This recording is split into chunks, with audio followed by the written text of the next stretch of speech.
Hello, I'm Valerie from BARAKA for you, and today I'm going to go through how to fill in your progress notes while using the SOAP method, and also how to do support logs. So at the top here, it has the participant name on it. So each house will have a specific name for that participant. The first name dot the initial of the last name, and here you have just support log, which is highlighted in pink, and that helps you when identifying it down here as well. And then you have this one, case notes, which is highlighted in yellow, and it helps you identify it here. So here, if anything is highlighted in pink or has a cross in it, that means you have to fill those forms in as well at the end of your shifts. So I'm just going to bring the camera close so you can see. So you can set at the top. This is just an example one that I made. It says first name, last name, and you have your support logs there, and your information at the bottom as well. And this information goes all the way to the back as well, which I will show you. So there's more supports, there's different codes for different things, but the ones highlighted is the one that you need to focus on because they are for the participant involved. How you would fill this form. So this is the form that every house has. You will get like a copy of these for your house, and each employee fills the line wherever you worked at. This is where you're filling in the information. So at the top here, you will have the participants. So you would have to, I think I'll write them already out for you guys. So you have participant name, first and last name, and then participant reference, you don't need to put anything, so it'll be an A. And then period, start date. So this part here, I'll just bring it closer so you can see participant name, period, start date. And I have some things on the side there for me, which I'll talk about a little bit later. So period, start date, it's just the week that you're working on. So it would be like, for example, I have the start date, so it's weekly, so you fill it out every week. Start date is the 1st of June 2026, and period end date is 07/06/2026. That just means 1 week from that date. So you would fill out something like that. At the bottom here, you put start date. So I've written one for 06, the 1st of June, and then the 2nd of June, the 3rd of June, and the 5th of June. So that's when different stuff worked. And then they ended the date. It was the same day that they worked. So the finished date was the 1st of June still. And the end time was it was 2 p.m. So 10 a.m. to 2 p.m. was their shift. And that was 4 hours total. And in that service, support type they provided was personal care. So personal care is also known here as the assistant with self-care activities daily. So you can put that, or you can put personal care. If one person works with a participant and they do personal care and community service, don't just put the personal care and community service on the same line. You put how many hours you spend doing personal care, and then on the second line of the same date, you'll say the 1st of June, and from like 2 p.m. I spent that time doing personal care or community service from 2 o'clock to 4 o'clock, the end of my shift.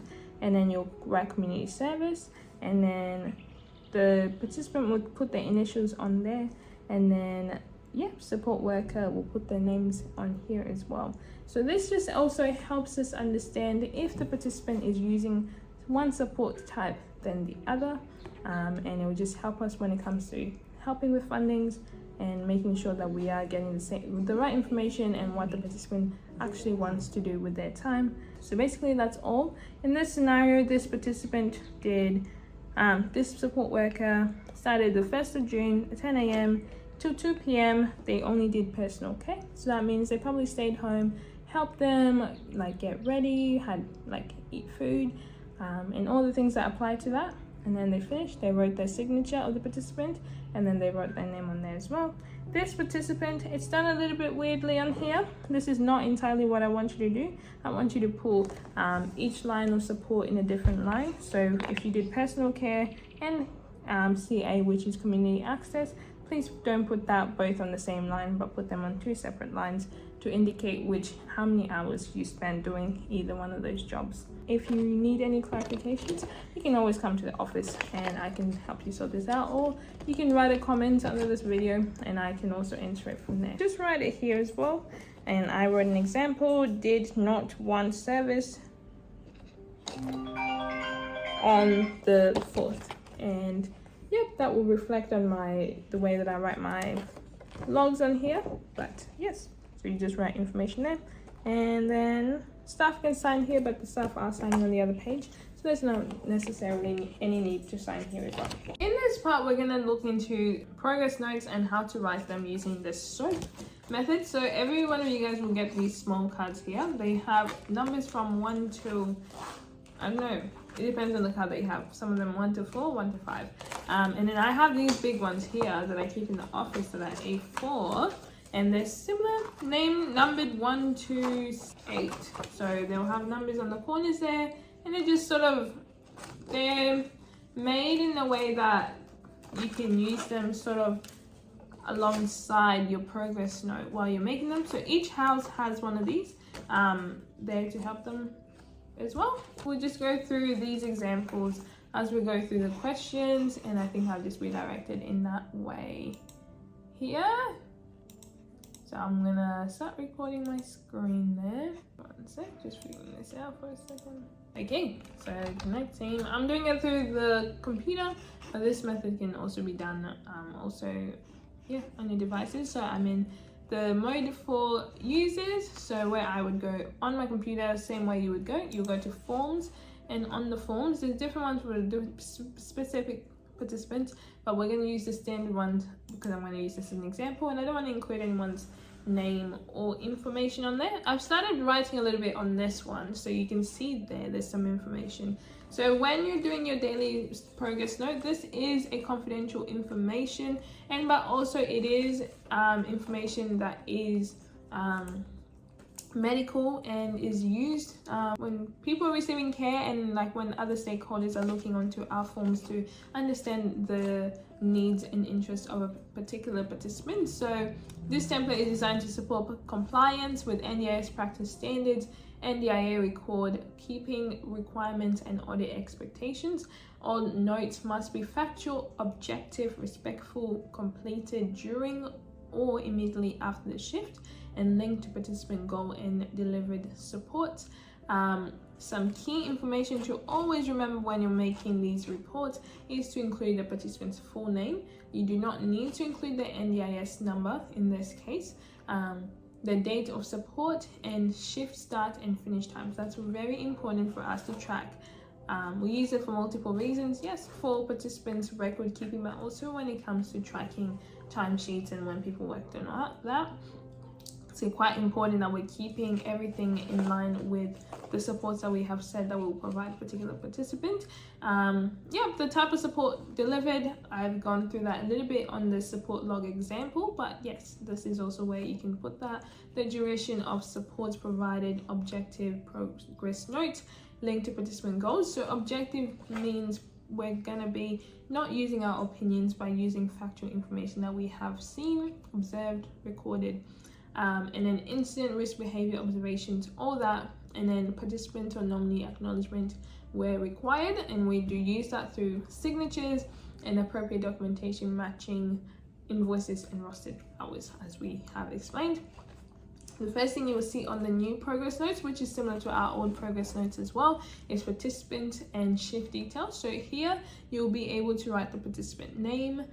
On this form, we have written Yolanda Erwin because we have to include their full name, not just their first name, which I think it is quite easy to get into I guess we can become lazy and not do that, but we need to include the full name because you never know, in the future we might have 2 Yolandas and we need to identify them, and the way we can best identify them is through their full names.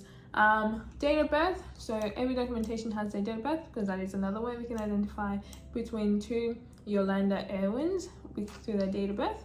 And then we'll write the date of shift. So if you started on the 12th of the 6th, 2026, and that's when you were rostered, you write that information. You don't write the 13th of the roster. The date on the 13th. If you forget to finish your shift on that day and then you write your shift notes for the next day, sometimes that can occur where someone can just misplace the date, but always we prefer that you write the shift during or after the shift.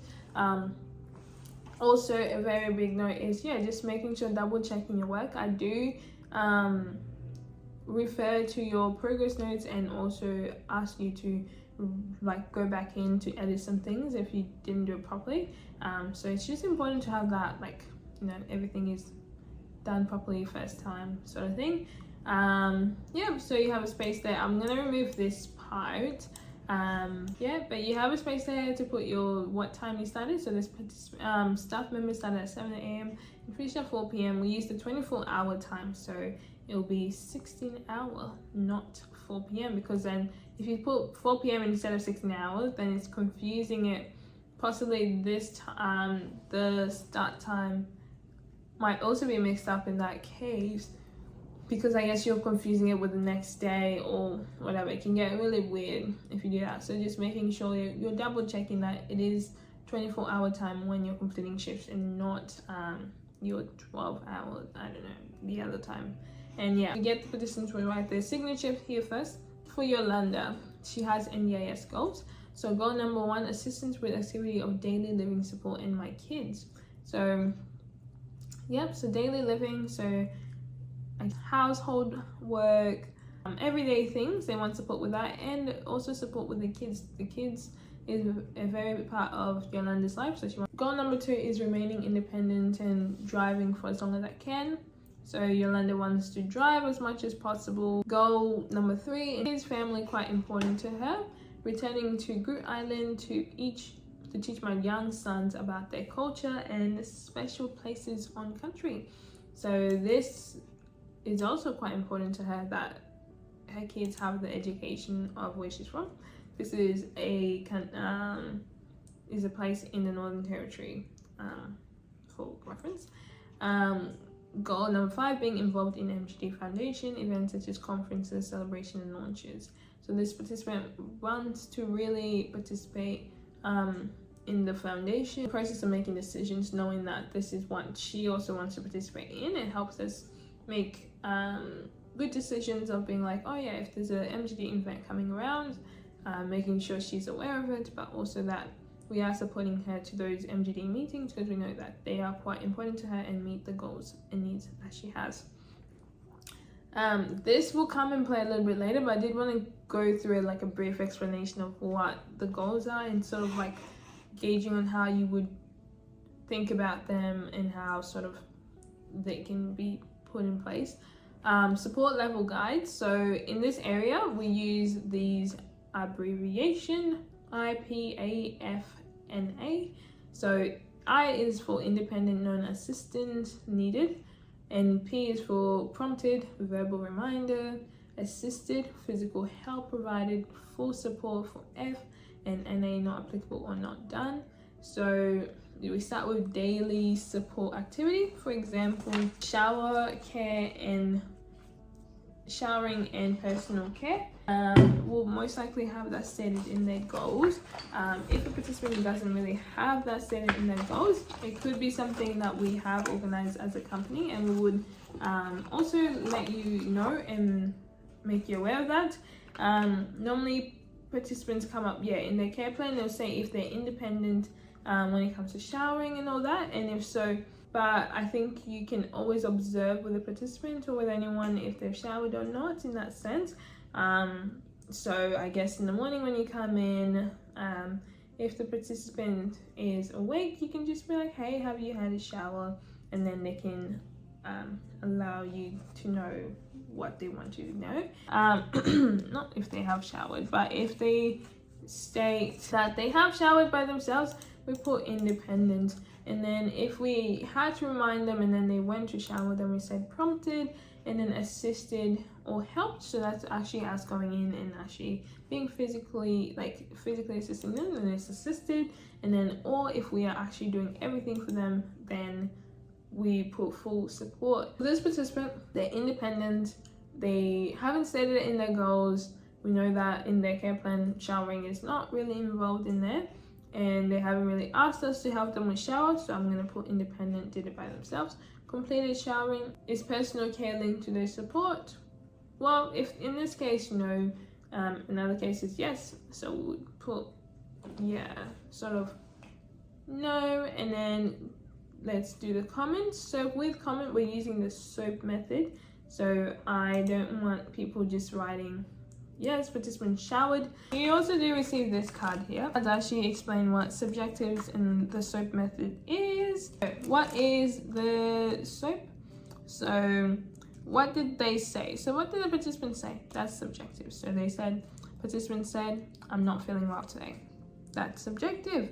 What did you see or do? So that's like observations, what you actually saw with your own eyes.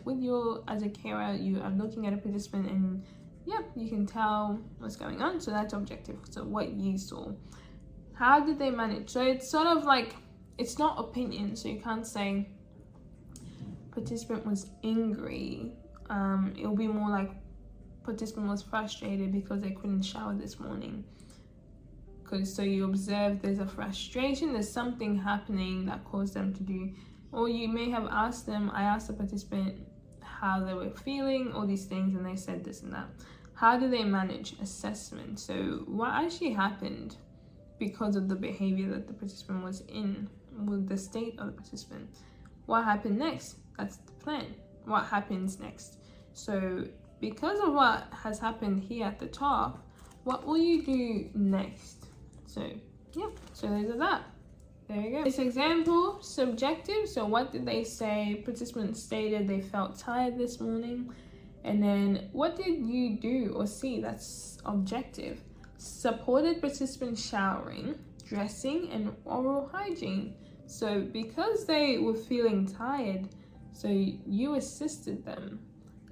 So it says, was the participant independent, prompted, assisted? So if you assisted them or if you prompted them, so prompting is just you're just talking and then they're doing things. Assisted is actually you are doing it for them and with them. And then full support is you're doing everything for them. So in this case, you just talk through the support as they were doing that. So supported participant showering, dressing, and oral care. Participant required verbal prompting throughout personal tasks. If they required verbal prompting at the start and then they were able to complete it by themselves, you're right, participant required verbal prompting at the start and was able to complete all personal tasks after that by themselves. Amazing. Assessment, participant engaged appropriately and completed tasks with moderate prompting. That's what you would write. Plan, continue prompting participant with morning hygiene routine. So that's great. For the next participant, staff member who's working, you're indicating that, hey, like, participant might be tired. If participant is tired in the morning, please prompt them and continue to do that for their hygiene. And assessment is just seeing how they went after their behavior, after I'm not saying behavior in a bad way, but after everything that happened, see how everything turned out. In this case, participant was able to complete all tasks and was prompted moderately. Another aspect of personal care, so we would go down and write the same thing. Medication, yeah, and then medication will be the same. Did you have to prompt them to take their medication? Is there a specific time that they have medication? If they have a specific time that you have to take they have to take medication, you brought the medication out and then they independently took it, so that's independently. If you have to remind them, even though the medication was in front of them, to take their medication, and then they took it, then prompted / reminded. If they were like, I need assistance with medication, then you would say assisted. And then if they weren't able to take them but they did give consent that they want to take medication, then you put full support there. This one can be a little bit tricky. but yeah, worth just noting to your supervisor about that one. And then NA, if you put medication out and they didn't take it, then you would put NA there. And so completed medication or assistance, if it's NA, then you say no. And if it's linked to their support, most clients would have some sort of medication and it's linked there but they didn't take it, then we would have to note that down. We would say something along with, let's see if I have a medication on here. Okay, these ones are a little bit different, but we'll use these examples anyway. So what they said, so they're like, I'm having a headache and it's mild, so I'm not feeling well. Objective, medication prompted, provided at scheduled time. So participants self-administered medication correctly. So this is maybe something they have, and then so our action was we prompted them to have medication and they independently had their medication there. Assessment, participant remained stable throughout shift with no further concerns. So this is the result of what we did. And then what do we do next? We continue monitoring hydration and headache symptoms there as well, which is great. And then meal preparation. Yeah, so some participants are able to do meals by themselves and some of them we support them with that and all that stuff. So I guess during dinner time, if they are able to make their own dinner, then it's did them themselves and then completed there. If they're not able to, or you had to remind them and then they were able to make their own dinner, then you put prompted or assisted, or full support would be you making the dinner for them. And then meal preparation goal linked, might say that on their care plan, and then so you would do the SOAP method, SOAP of that, just following the same situation that we did at the start there. Eating and hydration, this one is sort of linked to eating, it's sort of linked to meal preparation, but that can also be talked through like lunchtime. How did they go with that? Were they able to find food for themselves and eat by themselves? Did they tell you something about their eating or hydration? Did you have to remind them to get a drink of water? That sort of thing. Mobility transfer. Let's see if we have an example of that one. Yeah, so we don't have an example of that one. So it would mostly play in part for participants that are wheelchair bound or part-time wheelchair. And also just like, participants that have that as a goal. How do they transfer? Be able to transfer independently? Do they need assistance? How can they get into cars? All that sort of thing. So you would write what happened. Did they do it by themselves? Were they able to get in and out of bed? Were they able to walk around? Do they have any issues with their mobility, with their function of movement? It would indicate that. And again, write the SOAP method. I'm going to make this required and we're just going to keep practicing it until we get it. Community access. So this one goes into like, did they ask for transportation? Were they able to plan somewhere they wanted to go?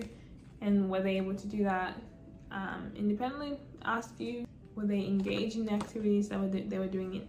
Was this not included because they don't have community access in their fundings? All that sort of things.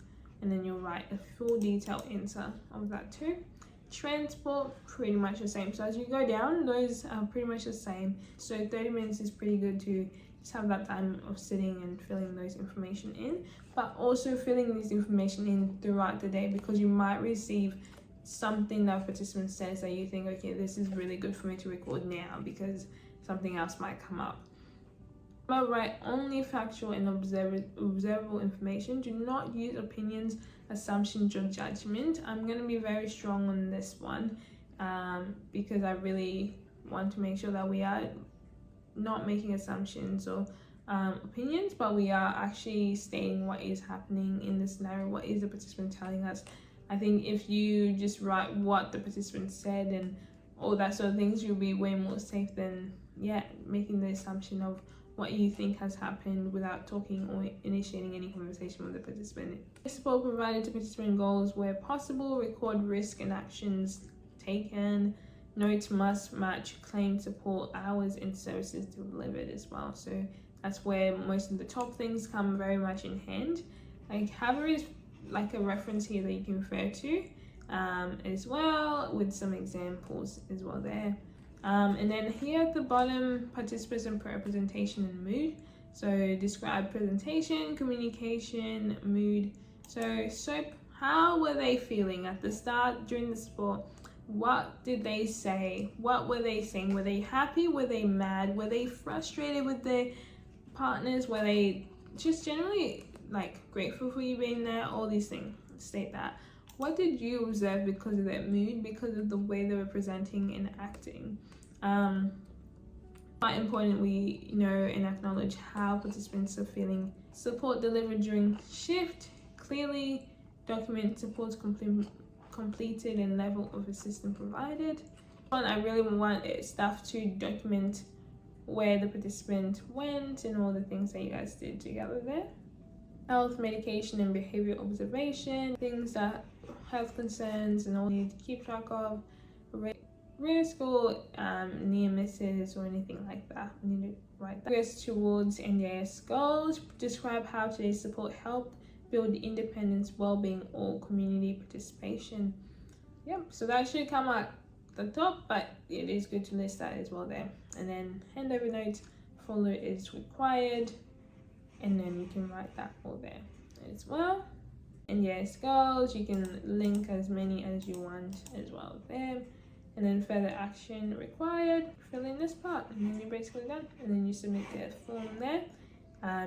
Yep, you should still, throughout the day you'll have access to this form. So making sure we are filling out that form there as well.